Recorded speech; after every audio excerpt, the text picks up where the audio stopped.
오늘 귀한 날입니다. 주님께서 부활하셔 우리의 소망 되시고 그 부활의 첫 열매 되실 줄 믿습니다. 오늘 부활, 그 죄사함의 영수증과 인생의 호스카라는 제목으로 함께 말씀 나누겠습니다. 우리 먼저 우리 옆에 계신 분들, 뒤에 계신 분들, 우리 해피 이스터, 해피 이스터, 해피 이스터, 해피 이스터. 네, 위에도 계십니다. 네, 해피 이스터. 근데 옆에는 진심이 답이었는데 위는 너무 건성으로 한 거. 해피 이스터. 진심 어리게. 해피 이스터. 우리 네, 저스틴의 해피 이스터 크게 했습니다. 사망 권세 이기신 그 주님을 이 시간 찬양합니다. 하나님께 감사합니다. 사망에서 생명으로 옮겨주신 그 주님의 그 은혜 때문에 우리가 이 시간 있는 줄 믿습니다. 왜냐하면 예수님의 부활은 우리의 부활이기 때문에 그래요. 예수님께서 이미 선언하셨어요. 우리 같이 한번 볼까요? 요한복음 11장입니다. 크게 있습니다. 나는 부활이요 생명이다. 나를 믿는 자는 죽어도 살겠고 무릇 살아서 나를 믿는 자는 영원히 죽지 아니하리니 이것을 내가 믿느냐. 이것을 내가 믿느냐. 이 말씀만 보면은 하나님의 영역과 우리의 영역이 좀 구분되는 것을 봅니다. 예수님은 분명 말씀하셨어요. 나는 부활이다. 나는 생명이다. 결국에는 믿음을 통해서 부활하신 주님과 하나 되는 것이고, 믿음을 통해서 생명 되신 주님과 하나 되는 것을 보여주는 것이에요. 예수님의 부활이 나의 부활이 되기 위해서는 이 믿음이라는 문을 열고 들어가야 우리가 집안에서 같이 살 거 아닙니까?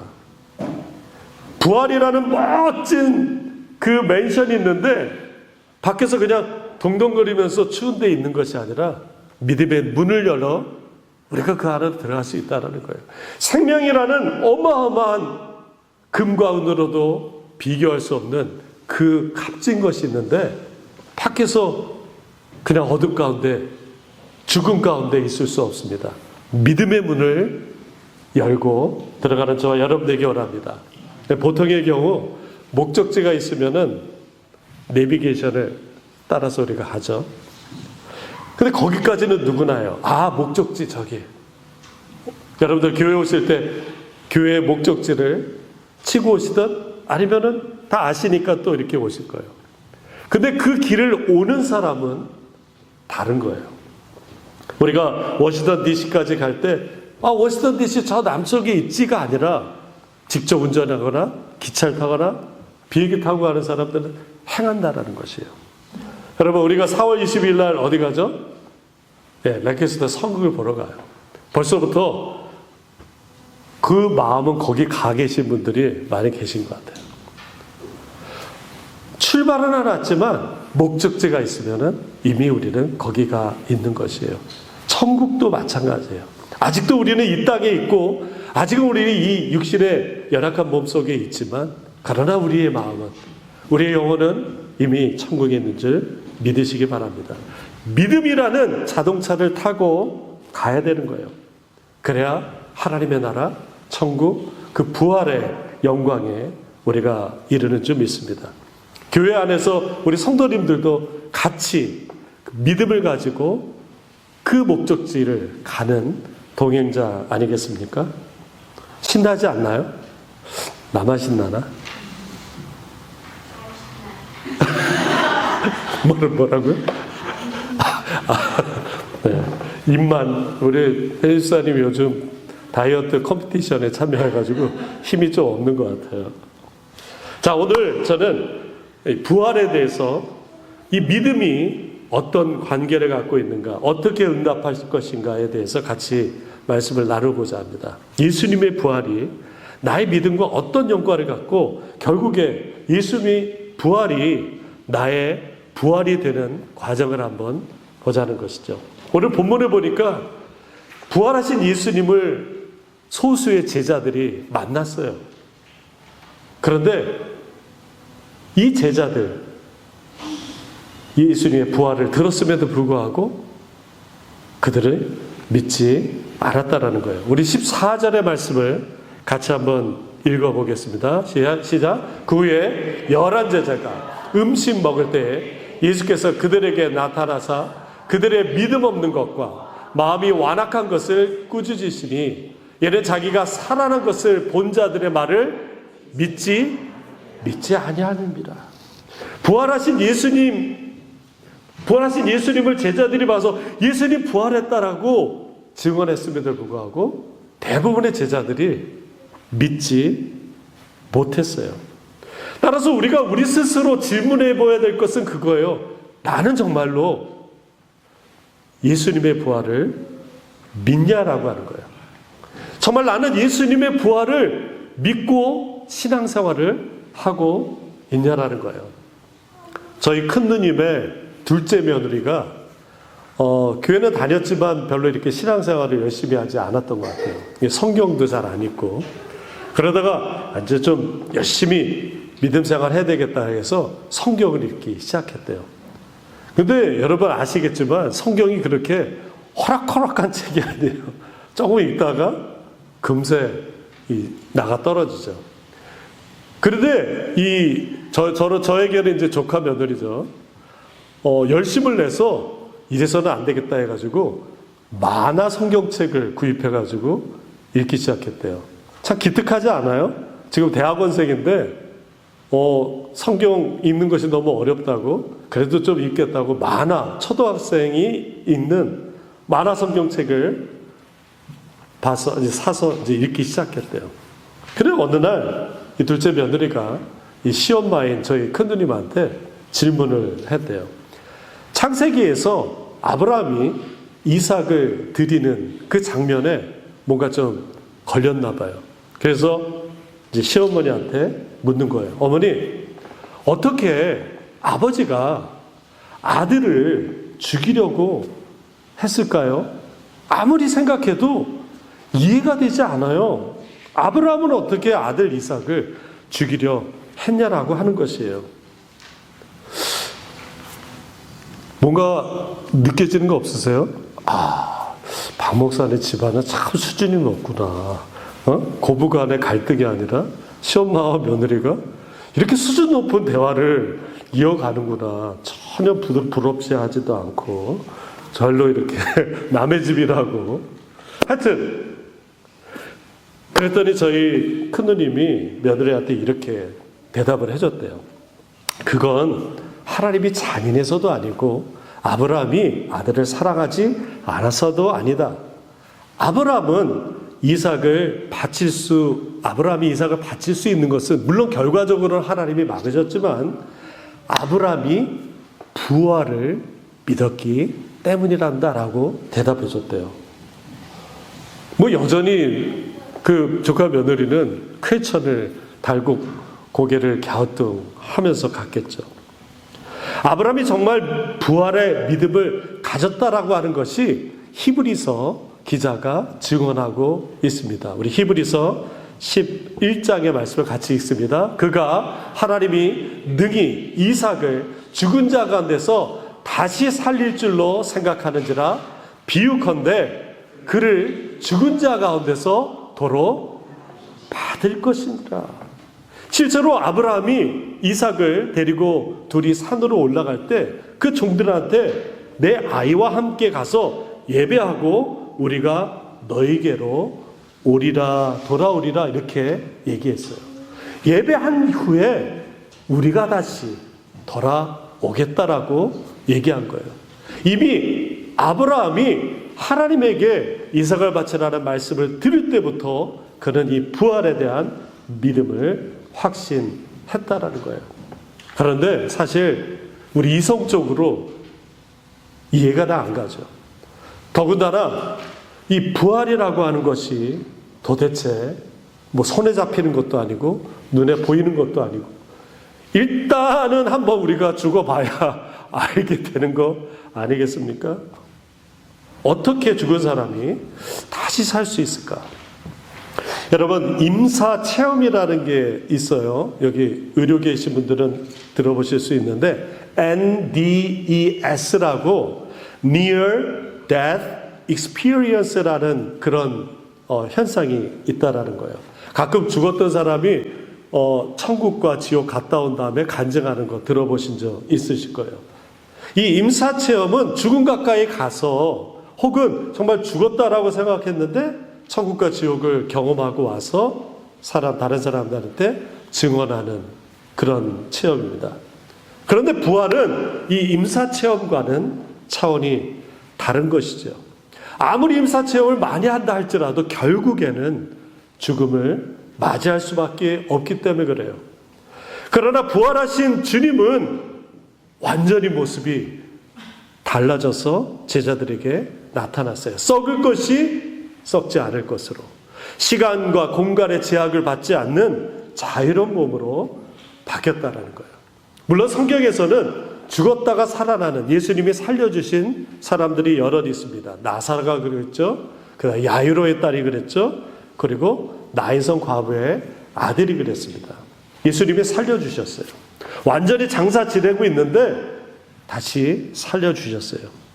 그리고 죽음을 맞이하지 않고 승천한 사람도 있습니다.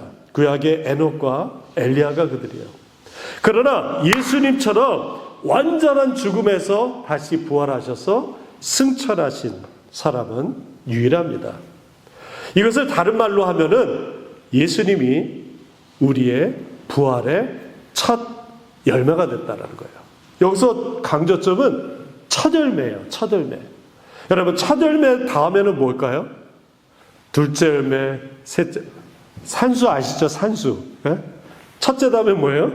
둘째 다음에 셋째. 예수님이 첫째 부활의 열매가 되셨다는 거예요. 우리는 뭐예요? 둘째가 될 수 있고 셋째가 될 수 있고 그 다음에 열매가 될 수 있는 것이에요. 우리 고린도전서 15장을 같이 한번 읽습니다. 그러나 이제 그리스도께서 죽은 자 가운데서 다시 살아나사 잠자는 자들의 첫 열매가 되셨도다. 첫 열매가 나면은 그 다음에 수확이 이어진다라는 것입니다. 결국에는 예수님께서 부활하신 것은 이후의 부활의 증거로 우리에게 보여주시는 것이에요. 이 부활의 믿음이 우리에게 절실하다는 것입니다. 결국에는 믿음입니다. 결국에 믿음이 중요하죠.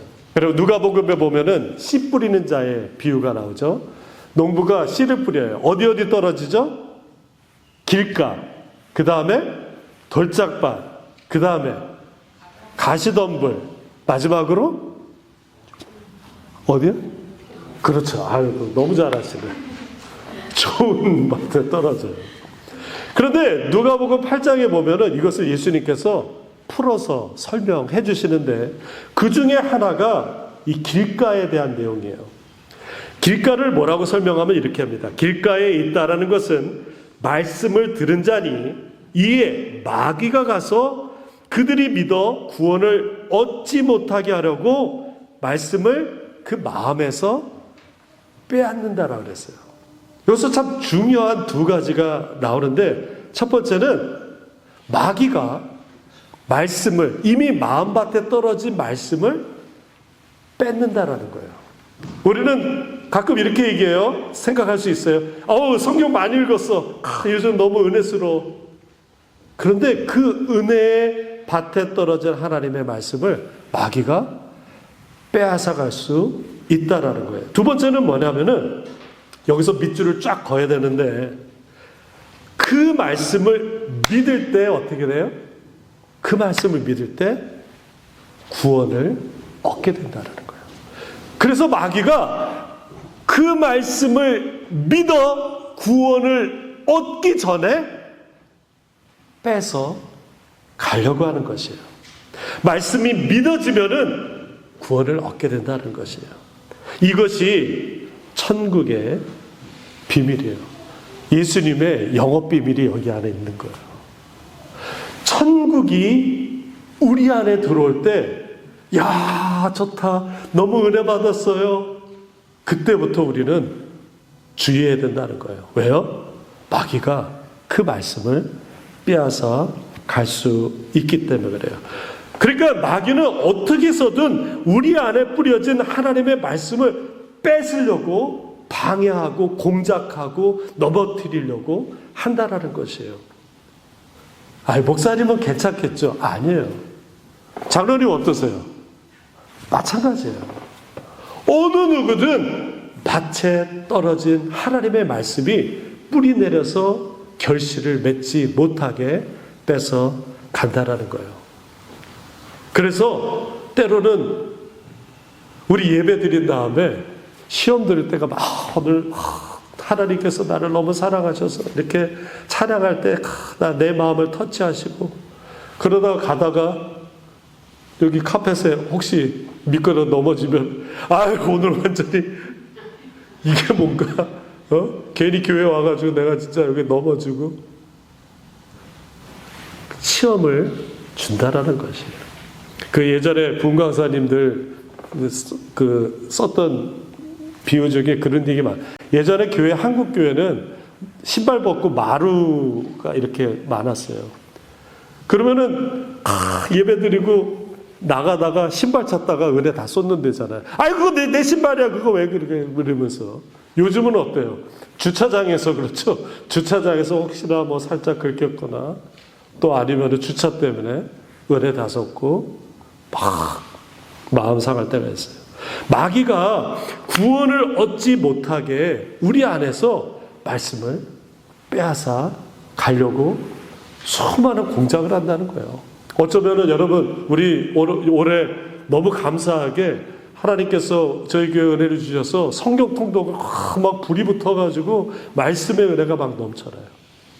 그러면 어때요? 언제나 더 그 전에 후딱 신자했잖아 우리 후딱. 네? 교회 가야지. 성경책은 안 보고. 근데 요즘은 성경책에 완전히 침이 그득그득 하시잖아요, 여러분. 근데 그 말씀이 우리 안에 올 때 마귀들이 더 공격을 해야 한다는 거예요. 어떻게든 그 말씀을 빼앗으려고. 그러면 빼앗기지 않으려면 어떻게 하냐? 그 다음 절에 뭐라고 하냐면은 누가복음 5장 8장 15절에 이렇게 납니다. 좋은 땅에 있다는 것은 착하고 좋은 마음으로 말씀을 듣고 지키어 인내로서 결실한다 그랬어요. 그러니까 좋은 땅이 그냥 좋은 땅이 된 게 아니라 말씀을 듣고 어떻게 해요? 지켰다라는 거예요. 두 번째는 인내로서 결실했다라는 거예요. 이게 좋은 땅이 되는 거예요.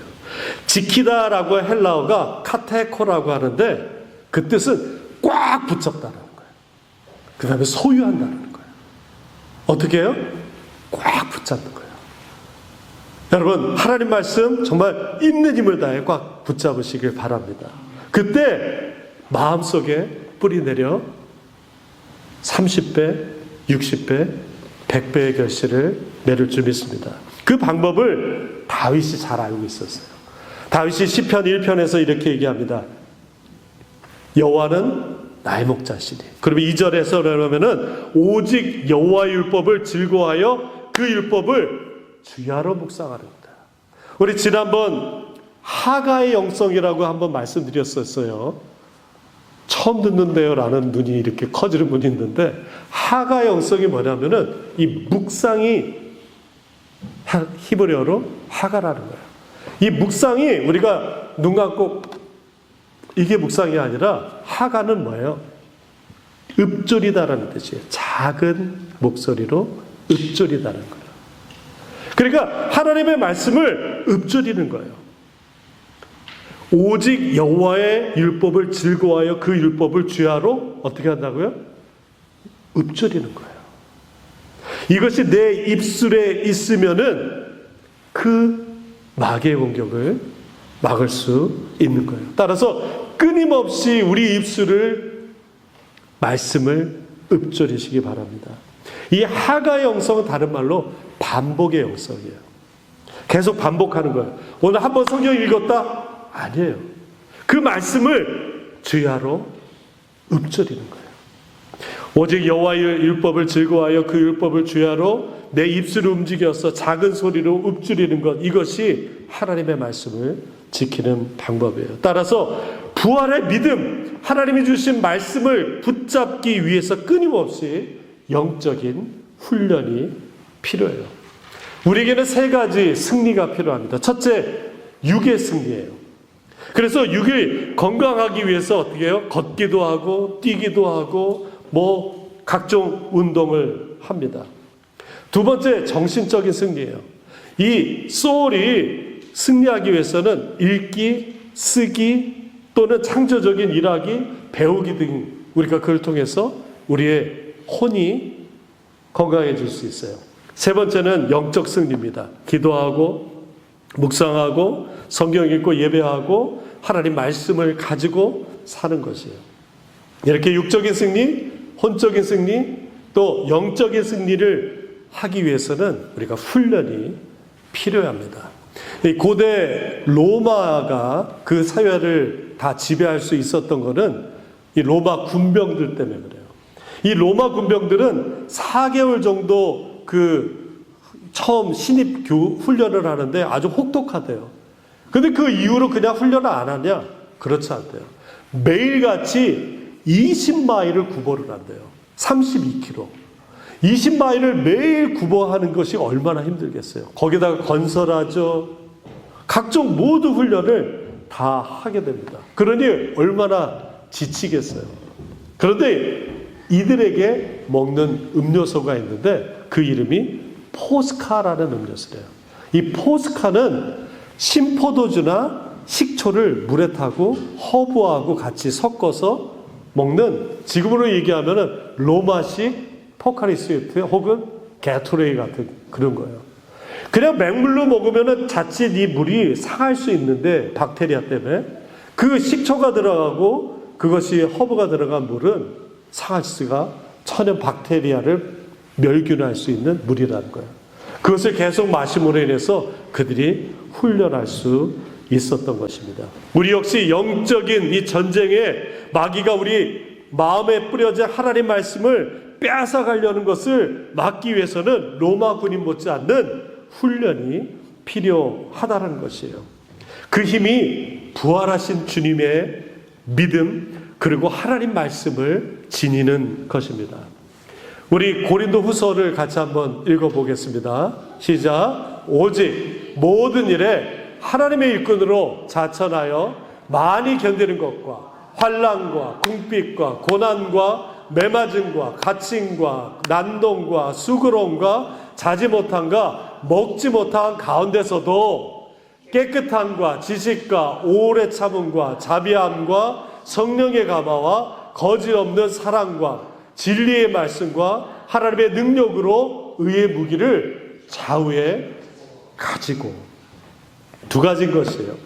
부활하신 주님에 대한 믿음과 하나님에 대한 말씀을 가지고 우리가 이 영적 전쟁에 승리하는 줄 믿습니다. 이것이 우리를 지켜주는 영적인 포스카가 될 수 있어요. 예수님이 부활하셨던 것은 말로 사실 설명이 안 돼요. 우리 삶 가운데 증거를 보여줘야 되는 것입니다. 저희 선배 목사님 중에 제가 신학교 1학년 딱 들어갔을 때, 그때 대학원생이셨으니까 거의 한 10살 정도, 지금 이제 60대 중반 정도 되셨을 것 같아요. 이분이 그때부터 성경 번역 선교사를 헌신해 하셨어요. 결국 그 성경 번역 선교사로 30년 넘게 사역을 하셨어요.